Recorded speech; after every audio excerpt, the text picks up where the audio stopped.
Okay, तो जो कल हम लोगों ने करा था, जो लास्ट हम लोगों ने करा था, वो ये करा था कि किस तरह से डेटा टाइप्स जो है, डिफरेंट डिफरेंट डेटा टाइप्स है पाइथन की, वो प्लस। कन्वर्ट। हेलो, आपको आवाज आ रही है मेरी? Yes sir. ओके, तो कल हम लोगों ने करा था कि किस तरह से आपके पास different different data types available हैं। कन्वर्शन फंक्शंस के बारे में हम लोगों ने पढ़ा था कि किस तरह से हम लोग कन्वर्ट कर सकते हैं वैल्यू को एक डेटा टाइप से दूसरे डेटा टाइप के अंदर। तो कल हम लोगों ने नंबर्स के बारे में पढ़ा था। आज जो है हम लोग पढ़ने जा रहे हैं स्ट्रिंग्स के बारे में। तो अगर स्ट्रिंग्स की बात करें, पाइथन के अंदर स्ट्रिंग्स को बहुत ही स्पेशल तरीके के साथ ट्रीट किया जाता है और बहुत ही number of inbuilt methods available हैं जिनकी हेल्प के साथ हम लोग स्ट्रिंग को इजीली मैनिपुलेट कर सकते हैं।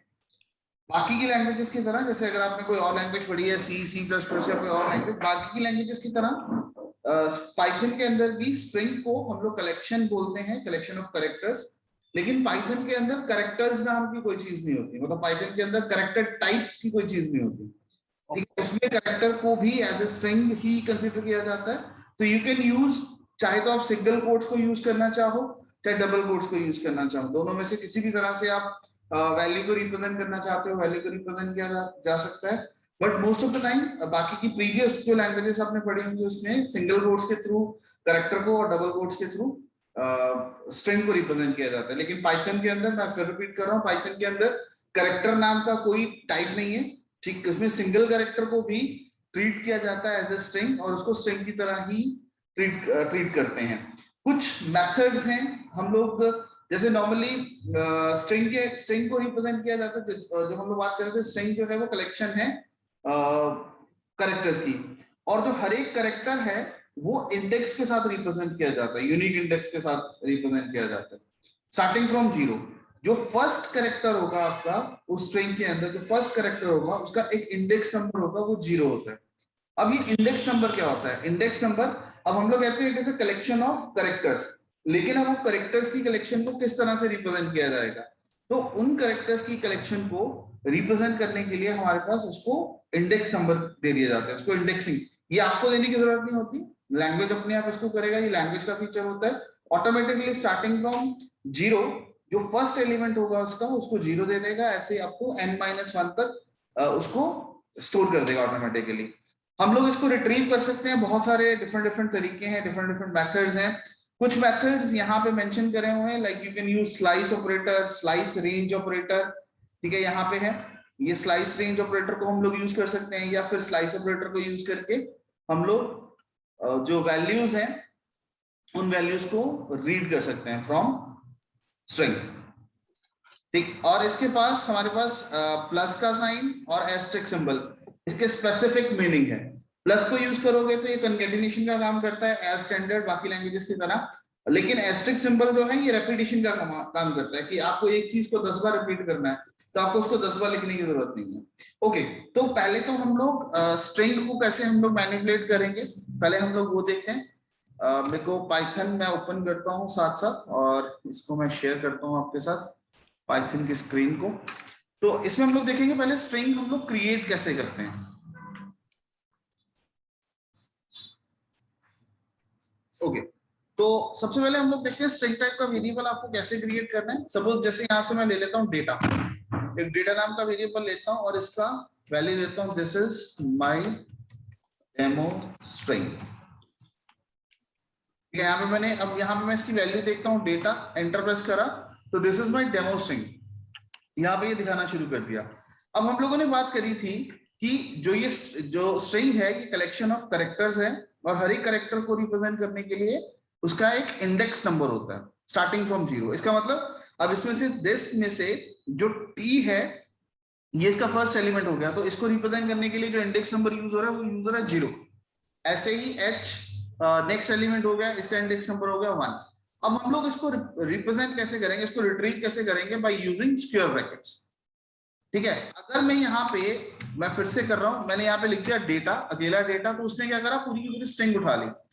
अगर मेरे को एक पर्टिकुलर इंडेक्स के ऊपर कोई वैल्यू चाहिए, यहाँ पे डेटा, मैं डेटा लिख देता हूँ जीरो, लिखा और एंटर प्रेस कर दिया, तो इसने क्या करा, जीरोथ इंडेक्स पे, मतलब अगर इसका मैं सिंटेक्स देखूं, वेरिएबल नेम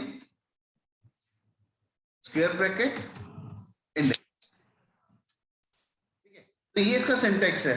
जो भी आपका स्ट्रिंग वेरिएबल है वो स्ट्रिंग वेरिएबल का नाम आपको देना है, फिर जो भी इंडेक्स है वो इंडेक्स दे दो। अब सपोज हमारे पास जो वेरिएबल है, वेरिएबल का नाम है डेटा और इंडेक्स का मैंने नाम दे दिया 0, फिर 0 इंडेक्स पे पड़ा हुआ टी।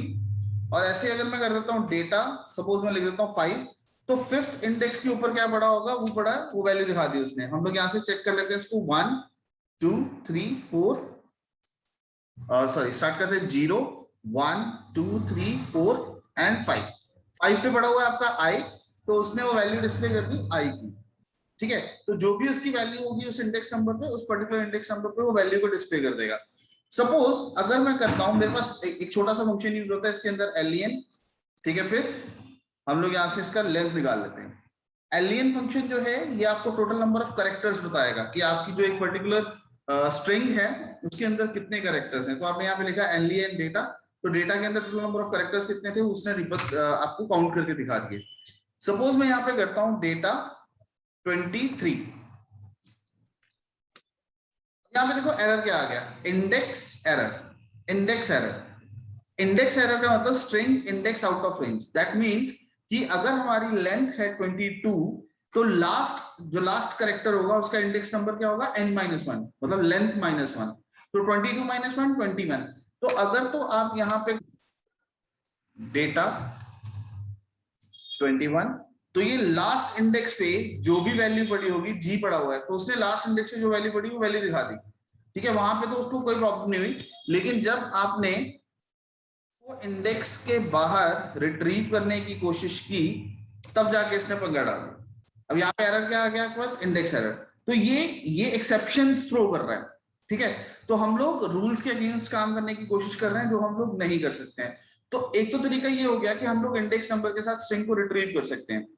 अब दूसरा तरीका क्या है, ये हो गया आपके पास स्लाइस ऑपरेटर। अब दूसरा हो गया हमारे पास स्लाइस रेंज ऑपरेटर। अब मेरे को ये नहीं चाहिए कि सिर्फ एक एक इंडेक्स, एक एक कैरेक्टर चाहिए मेरे को। मैं यहां से करता हूं डेटा, फिर इसका जो दूसरा सिंटेक्स होता है वो ये होता है वेरिएबल नेम। ठीक है, स्क्वायर ब्रैकेट शुरू, स्टार्टिंग इंडेक्स, फिर कॉलन, फिर एंड इंडेक्स। ठीक है, ये सिंटेक्स आप नोट कर सकते हैं। वेरिएबल का नाम, स्टार्टिंग इंडेक्स और फिर एंड इंडेक्स, कहां से शुरू करना है और कहां तक लेके जाना है।